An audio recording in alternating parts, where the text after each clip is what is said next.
Viewers আসসালামু আলাইকুম। আচ্ছা, 2025 সালে এসে আপনাদের জন্য কোন প্ল্যাটফর্মটা সবথেকে বেশি ভালো হবে? ফেসবুক, টিকটক, ইউটিউব নাকি আপনার ফ্রিল্যান্সিং? এই জিনিসটা নিয়ে আমি আজকে আলোচনা করবো। আর লাইভ আপনি দেখাই দেবো যে আপনাদেরকে দেখা দেবো আপনারা এই জিনিসগুলো কীভাবে ফলো আপ করবেন। আর একটা কথা হচ্ছে, আমি আজকে দেখা দেবো যে গত এক মাসে আপনার যে ফ্রিল্যান্সিং করে কতটুকু হয়ে গেছে, আর হয়েছে আপনার ইউটিউবিং করে যে শর্ট ভিডিও। আমি গত এক মাস ধরে একটা শর্ট ভিডিও আপলোড করছিলাম, মানে শর্ট ভিডিও আপলোড প্ল্যাটফর্ম করছিলাম, যেটা হচ্ছে একটা চ্যানেল ক্রিয়েট করছিলাম, যেটা হচ্ছে ঠিক ইউটিউবে। সেই চ্যানেলের কত আয় হয়েছে সেই প্রসেসটা আমি আপনাদেরকে আজকের এই ভিডিওতে দেখাবো, যে এই প্রসেসটা কীভাবে হয়েছে মূলত, আর আপনার ফ্রিল্যান্সিং করে কত টাকা আয় করা যায় সেই প্রসেসটা আমি আপনাদেরকে এই ভিডিওতে সম্পূর্ণ তুলে ধরার চেষ্টা করবো। তো চলুন আমরা চলে যাই মোবাইল স্ক্রিনে বা পিসি স্ক্রিনে।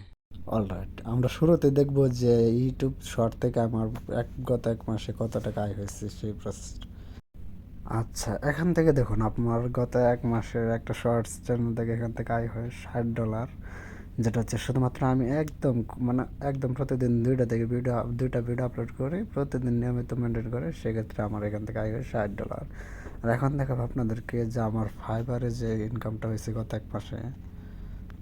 অলরাইট, এখান থেকে দেখুন আমার ফাইবারে এখান থেকে গত এক মাসে আর্নিং হয়েছিল প্রায় $30। কিন্তু একটা মজার বিষয় হচ্ছে, এই $30 ইনকাম করতে অনেক বেশি পরিশ্রম করতেছে। কারণ হচ্ছে এখানে আমার ইনকামটা যেমনটা ছিল, আমার ভাইয়ারকে হায়ার করতে হবে, বা ভাইয়ের জন্য আমাকে ওয়েট করতে হবে, বা আমাকে গিগস আপলোড করতে হবে, মানে অনেক ঝামেলা পোয়াতে হয়েছে এখানে। আর ওইখানে আমি ইজিলিভাবে আমি ওখানে জাস্ট শর্ট ভিডিও আপলোড করে ওইখান থেকে আমি $60 মান্থলি ইনকাম করছি এক মাসের মাধ্যমে।